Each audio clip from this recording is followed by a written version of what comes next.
आज हम एक ऐसे रोचक और महत्वपूर्ण किस्से की चर्चा करेंगे जो यह बताता है कि जवाहरलाल नेहरू अभिव्यक्ति की स्वतंत्रता को कितना सम्मान देते थे। एक बार नेहरू जी का जन्मदिन मनाया जा रहा था। उसी अवसर पर एक काव्य गोष्ठी का आयोजन हुआ जिसमें प्रसिद्ध कवि बाबा नागार्जुन भी आमंत्रित थे।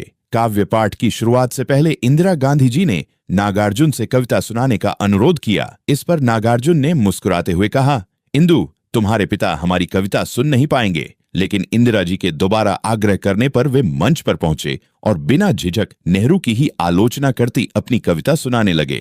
वतन बेचकर पंडित नेहरू फूले नहीं समाते हैं, बेशर्मी की हद है, फिर भी बातें बड़ी बनाते हैं। अंग्रेजी अमेरिकी झोंकों की जमात में है शामिल, फिर भी बापू की समाधि पर झुक झुक फूल चढ़ाते हैं। यह कविता बेहद तीखी थी। गोष्ठी में बैठे सभी लोग हैरानी से सुन रहे थे और सबसे बड़ी बात यह कि नेहरू स्वयं मंच पर मौजूद थे, पर उन्होंने न तो नागार्जुन को रोका, न ही उनके समर्थकों ने कोई विरोध किया। यही नेहरू का लोकतांत्रिक संस्कार था। कठोर आलोचना भी उन्हें स्वीकार थी। समय बीतता गया। जब भारत में आपातकाल लगा तब बाबा नागार्जुन ने इंदिरा गांधी को उनके पिता की परंपरा की याद दिलाई। अपनी कविता में उन्होंने कहा, इंदु जी, क्या हुआ आपको? सत्ता की मस्ती में भूल गई बाप को। यह विडंबना ही थी कि आपातकाल के दौरान जब लोकतंत्र संकट में था, विपक्ष के नेता बार बार नेहरू को याद कर रहे थे। वे सभी इंदिरा गांधी को समझा रहे थे कि उनके पिता ने लोकतांत्रिक मूल्यों से कभी समझौता नहीं किया। आज भी जब जब देश में लोकतांत्रिक संस्थाएं चुनौती का सामना करती हैं